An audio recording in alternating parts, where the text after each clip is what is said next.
In this part, we will try to demonstrate the equivalence between the two important statements of the second law of thermodynamics. From one side, Kelvin-Planck statement, dealing with heat engines, and from the other side, Clausius statement, dealing with refrigeration cycles.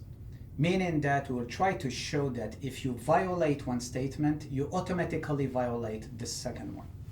So, equivalence between Kelvin-Planck statement and Clausius statement of the second law. To illustrate this, let's start with two different reservoirs. Okay, one at a temperature TH, high temperature, and a second one here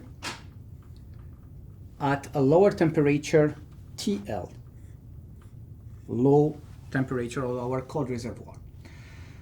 The way we'll proceed is that we will first construct a cycle that will violate the second law of thermodynamics, Kelvin-Planck statement. For this is easy. So we have here a heat engine.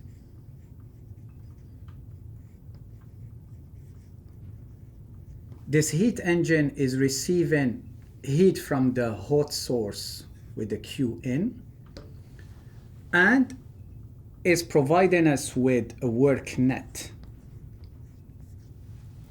So you can see that this engine, heat engine, is violating Kelvin-Planck statement of the second law of thermodynamics because we are not rejecting Q out here. Okay? So now that we have this, what we can do, we can say, oh look, we have work net here. Why don't we use this to run a refrigerator or a heat pump? So refrigeration cycle.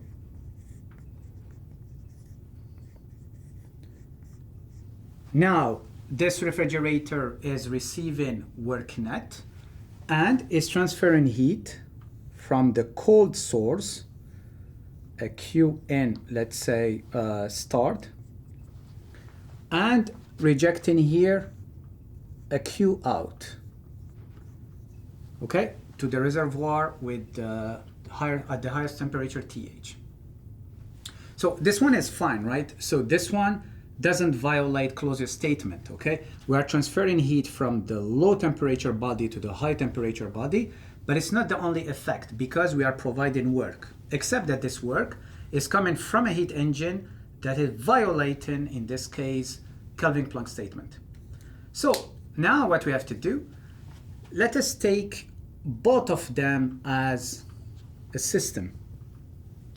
Okay, we are taking the refrigeration cycle and the heat engine as a system. Here what we have to see is that this work net is inside the system, okay? So, which means that this will give us the following schematic representation. I have my system, I will sketch it like this.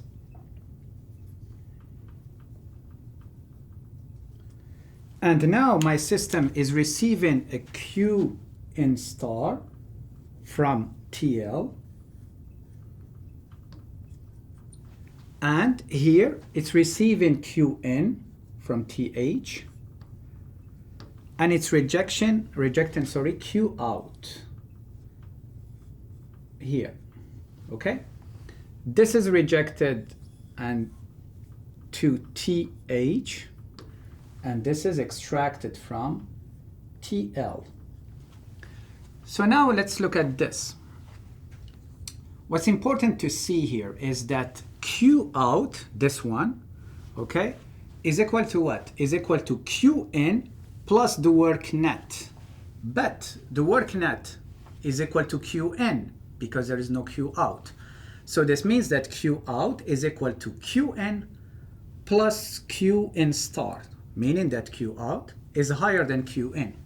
So this means that here what we created a cycle where we are extracting heat from TL and rejecting it into TH, but this is the only effect. There is no work here, okay, because the work is internal to the system. So this doesn't exist.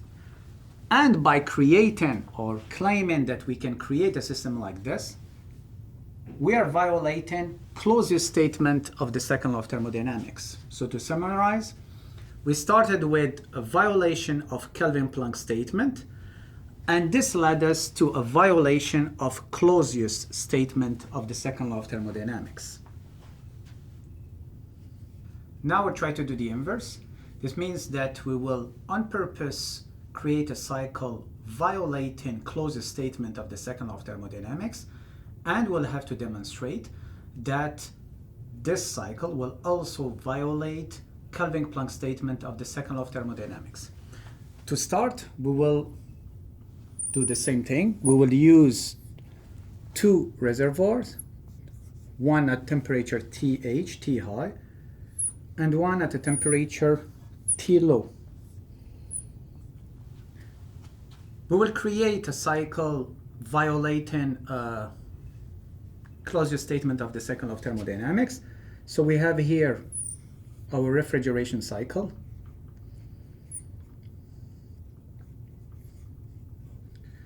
And this refrigeration cycle is receiving Q in from TL and rejecting Q out to TH, okay? Is this cycle violating the second law of thermodynamics Clausius statement? Yes. Why? Because we don't have work in. So the only effect here of the cycle was to transfer heat from the low temperature body to the high temperature body without any other effect, okay?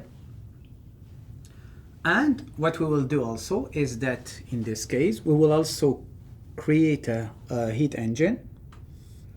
So this is our heat engine.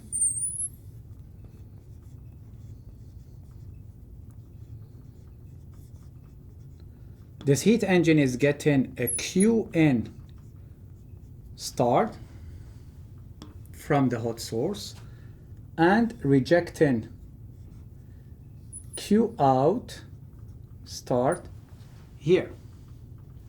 And our heat engine is providing us with a certain work net, okay? So this one doesn't violate Kelvin-Planck's statement of the second law of thermodynamics, okay? Our heat engine is in contact with how many reservoirs? 1 and 2, okay? And it's providing us with a work net, so this is fair.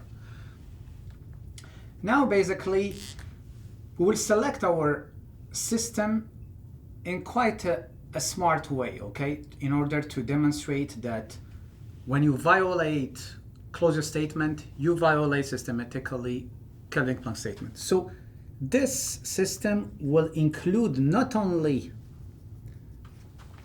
our refrigeration cycle and our heat engine, but it will also include the cold source, okay?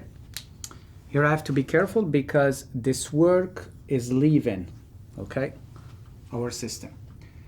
So here, by doing this, what we did is that we created a cycle, creating work net, but in contact with only one reservoir, okay?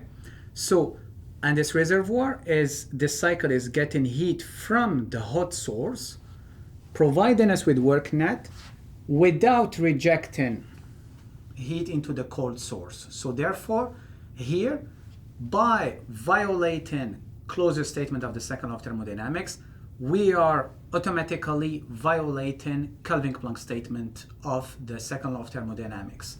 To summarize, the two statements are dealing with different engines, okay, true. So Kelvin-Planck statement is dealing with heat engines. Clausius statement is dealing with refrigeration cycles and heat pumps. But ultimately, they are like together or linked in the sense that if you violate one, you will systematically violate the other one.